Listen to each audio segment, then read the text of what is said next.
क्या भैया रिश्तेदार जयराम? जयराम भैया, जयराम जयराम। और भैया ठीक बा।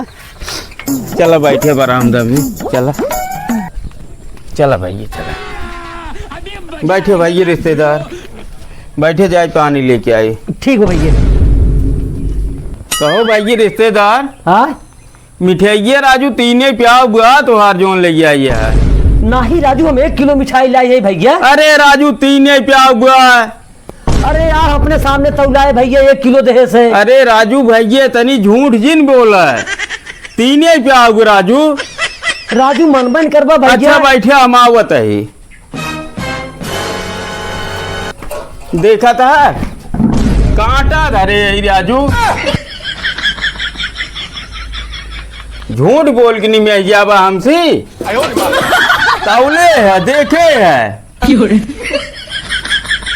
राजू, कम ले आवे रहा, आधा किलो ले आई होता, आधा किलो के डब्बा में। तू दिखावे मारा 1 किलो के डब्बा में 3 प्याव लेके चला आया। ये जूतिए ना के कांटा धरा घरे। बैठे बैठे जाइए, पानी ले आई, बैठे।